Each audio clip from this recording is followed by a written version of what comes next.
ನಮಸ್ಕಾರ. ಪ್ರಜಾರಾಜ್ಯ ಕನ್ನಡ ನ್ಯೂಸ್ಗೆ ಸ್ವಾಗತ. ನಾನು ರಾಮಗೌಡ ಪಾಟೀಲ್. ಸುರಕ್ಷಿತವಾಗಿ ಬೆಳಗಿನ ಜಾವ ಶಾಸಕ ಅಭಯ್ ಪಾಟೀಲ್ ಬೆಳಗಾವಿಗೆ ಆಗಮಿಸಿದ್ದಾರೆ. ದೇವರ ದಯೆ, ತಂದೆ ತಾಯಿಯ ಆಶೀರ್ವಾದದಿಂದ ನನಗೇನು ಆಗಿಲ್ಲ ಎಂದ ಶಾಸಕ ಅಭಯ್ ಪಾಟೀಲ್. ರಾಮಗೌಡ ಪಾಟೀಲ್, ಪ್ರಜಾರಾಜ್ಯ ಕನ್ನಡ ನ್ಯೂಸ್, ಬೆಳಗಾವಿ. ಅನಿಲ್ ಝಾ ದಿಲ್ಲಿ ಶಾಸಕರು ಕೂಡಿ ಒಬ್ಬರ ಸ್ವಾಮೀಜಿಯವರ ದರ್ಶನಕ್ಕೆ ಹೋಗ್ತಾ ಇದ್ದೀವಿ ನಾವು. ಅವಾಗ ಪಕ್ಕದ ರಸ್ತೆಯಲ್ಲಿರುವಂತಹ ಒಂದು ಡಿಸೈರ್ ಕಾರು, ರಸ್ತೆ ಡಿವೈಡರು ಮತ್ತು ಡಿವೈಡರ್ ಜೊತೆ ಗ್ರಿಲ್ ಅನ್ನು ಹಾಕಿದ್ರಲ್ಲಿ. ಆ ಗ್ರಿಲ್ ಅನ್ನ ಮುರಿದು ಈ ಸೈಡ್, ಎದುರಿನ ಸೈಡ್ ಬಂದು ನಮ್ಗೆ ಇನೋವಾ ಕಾರಿಗೆ ಡಿಕ್ಕಿ ಹೊಡೆದು. ಅದರಿಂದ ಕಾರದು ಪರಿಸ್ಥಿತಿ ನೋಡಿದ್ರೆ ಬಹಳಷ್ಟು ಗಂಭೀರ ಇದನ್ನಾಗಬೇಕಾಗಿತ್ತು. ಆದ್ರೆ ನಮ್ಮ ಕಾಲಿಗೆ ಒಂದ್ ಸ್ವಲ್ಪ ಪೆಟ್ಟು ಹತ್ತಂಗ ಆಗಿ, ಆಮೇಲೆ ಒಂದ್ ಸ್ವಲ್ಪ ಮುಸುಕದು. ಅಲ್ಲಿ ಲೋಕನಾಯಕ್ ನಮ್ಮ ಸರ್ಕಾರಿ ಹಾಸ್ಪಿಟಲ್ಗೆ ನಿನ್ನೆ ರಾತ್ರಿ 9 ಗಂಟೆಗೆ ಅಲ್ಲೆಲ್ಲ ಇದನ್ನ ಮಾಡಿ ಸಿಟಿ ಸ್ಕ್ಯಾನ್ ಇರ್ಬೋದು, ಸಂಬಂಧಪಟ್ಟಂತ ಎಲ್ಲ ಇನ್ವೆಸ್ಟಿಗೇಷನ್ ಅನ್ನ ಮಾಡಿದ್ರು. ರಾತ್ರಿ 2 ಗಂಟೆಗೆ ಅವ್ರಿಗೆಲ್ಲ ಓಕೆ ಅದ, ನೀವು ಹೋಗ್ಬೋದು ಅಂತೇಳಿ. ಈಗ ರಾತ್ರಿ 3 ಗಂಟೆಗೆ ಅಲ್ಲಿಂದ ಡಿಸ್ಚಾರ್ಜ್ ಆಗಿ ಕರ್ನಾಟಕ ಬಂದು ಮುಂಜಾನೆ ಫ್ಲೈಟ್ದಿಂದ ನಮ್ಮ ಬೆಳಗಾವಿ ಬಂದ. ಎಲ್ಲರಲ್ಲಿ ವಿನಂತಿ, ಆಕ್ಸಿಡೆಂಟ್ ಅಂತ ಅಂದ್ಕೊಂಡೆ ನಿನ್ನೆ ಲೋಕಲ್ ಟಿವಿ ಒಳಗೆ ಬಂತು. ಆಮೇಲೆ ತಮ್ಮಲ್ಲಿ ಇಲ್ಲಿ ಬಂದಿದ್ರಿಂದ ಬಹಳ ಜನ ಆ ಕಾರನ್ನ ಫೋಟೋ ನೋಡಿ ಬಹಳ ಮೇಜರ್ ಆಕ್ಸಿಡೆಂಟ್ ಆಗಿರ್ಬೋದು ಅಂತ. ಮೇಜರ್ ಆಕ್ಸಿಡೆಂಟ್ನೇ ಆದ್ರೂ ಯಾರಿಗೇನಾಗಿಲ್ಲ, ನಮಗೂ ಇಬ್ಬರಿಗೂ ಏನಾಗಿಲ್ಲ. ಅದು ಎದುರಿಗಿಂದ ಬಂದಂತವ್ರು ಅವರು ಅದ ಹಾಸ್ಪಿಟಲ್ನಾಗ ಇರೋದ, ಅವ್ರಿಗೆ ಒಂದು ಸ್ವಲ್ಪ ಜಾಸ್ತಿ ಪಟ್ಟತ್ತದೆ. ಆದ್ರೆ ಅವರು ಔಟ್ ಆಫ್ ಡೇಂಜರ್ ಅದಾರ, ಅದೊಂದು ಸರಿ. ಅವನು ಮೋಸ್ಟ್ಲಿ ಕುಡ್ದಿರ್ಬೇಕು.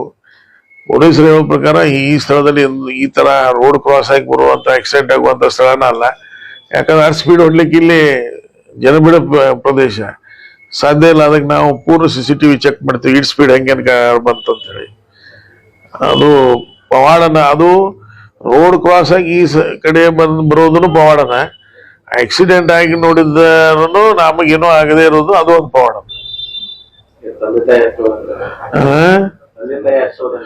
ಅಲ್ಲ, ತಂದೆ ತಾಯಿಗಳ ಆಶೀರ್ವಾದ, ನಮ್ಮ ಕ್ಷೇತ್ರ ಜನರ ಆಶೀರ್ವಾದ, ನಮ್ಮ ಕಾರ್ಯಕರ್ತರ ಆಶೀರ್ವಾದದಿಂದ ನಾವು ಆರಾಮ.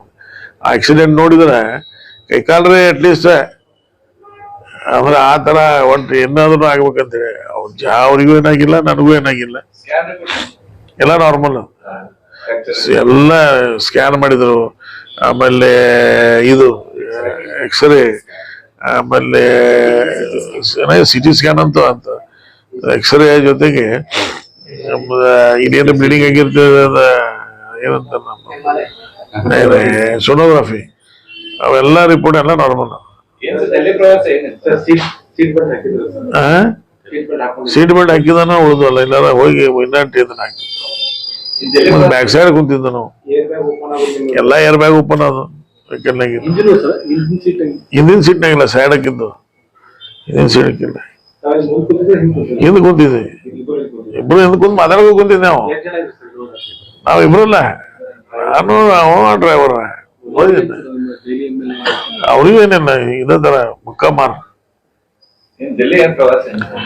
ಇಲ್ಲಿ ಮೊನ್ನೆ ನಮ್ಮ ರಾಷ್ಟ್ರೀಯ ಪದಾಧಿಕಾರಿಗಳು ಭೇಟಿಗಿತ್ತಲ್ಲ, ಸಂಕಟ ಆಗ್ಬೇಕು ಅದಕ್ಕೆ. ಆಮೇಲೆ ಮೋದಿಜಿಯವರು 25 ವರ್ಷದ ಈ ಆಡಳಿತದ ಅನೇಕ ಕಾರ್ಯಕ್ರಮಗಳ ಬಗ್ಗೆ, ಪಕ್ಷದ ಸಂಘಟನೆಗಳ ಬಗ್ಗೆ, ಮತ್ತು ನಮ್ಮ ತೆಲಂಗಾಣದ್ದು ಇವು ಎಲ್ಲಾ ರಾಜ್ಯದ ರಾಜ್ಯಾಧ್ಯಕ್ಷರು, ರಾಜ್ಯ ಸಂಘಟನಾ ಮಂತ್ರಿಗಳು, ರಾಜ್ಯದ ಪ್ರಭಾರಿಗಳು, ಇವ್ರದ್ದೆಲ್ಲರದು ಬೈಠಕಿತ್ತು. ಆಮೇಲೆ ಹೊಸ ರಾಷ್ಟ್ರೀಯ ಪದಾಧಿಕಾರಿಗಳು ಆಯ್ಕೆ ಆಗಿದ್ದಾರೆ, ಅವ್ರದ್ದು ಪರಿಚಯ ಮತ್ತು ಅವ್ರನ್ನ ಸಂಘಟನಾ ಕೆಲವೊಂದು ವಿಷಯಗಳ ಬೈಠಕಿತ್ತು. ಹೀಗಾಗಿ 2 ದಿನಗಳ ದಿಲ್ಲಿ ಬೈಠಕನ್ನ ಮುಗಿಸ್ಕೊಂಡು ಇವತ್ತು ಮುಂಜಾನೆ ಬಿಡೋದು ಕಾರ್ಯಕ್ರಮ ಇತ್ತು.